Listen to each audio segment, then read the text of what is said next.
Oh, nandyan pala kayo. Kumusta? Naalala nyo pa ba ang taon ng 80s? Ito ang aking kwento.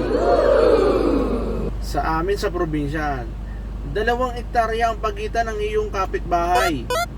At ang malala, walang kuryente. Pero ang mga tao doon, napakasasipag at bihirang lumuwas sa syudad.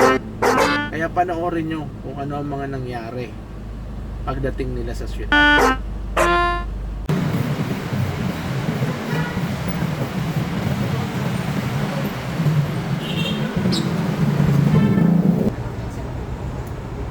Kain tayo, pre.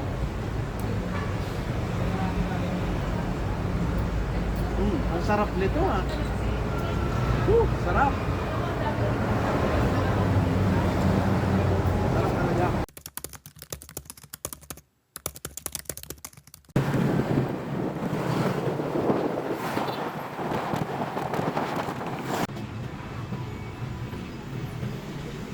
Yun, pinsan. Bago ka lang dito sa Manila, no? Oo, saan?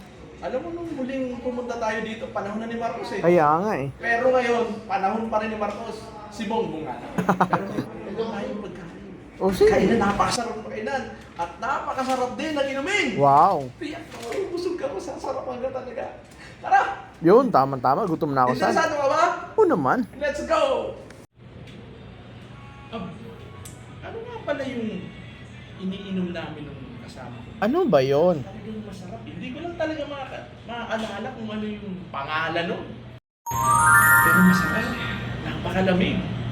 Matamis. Talagang humahagod sa lamig. Sarap talaga.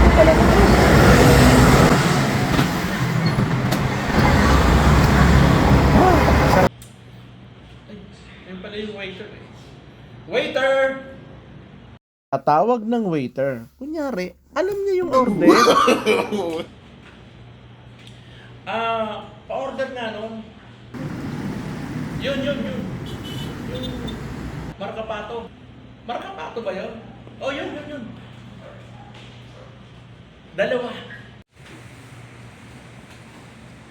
Sir, ito na po yung order niyo, sir. Sigurado po kayo dito, ah.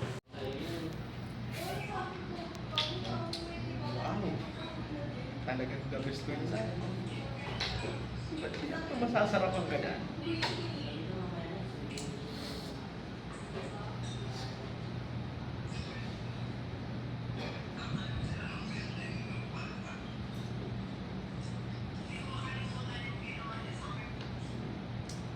Insan, natikman mo na ba?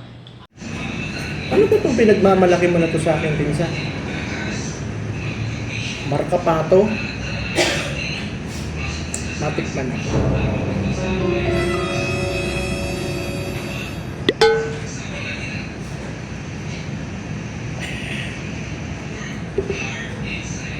Ano ba naman ito, pinsan?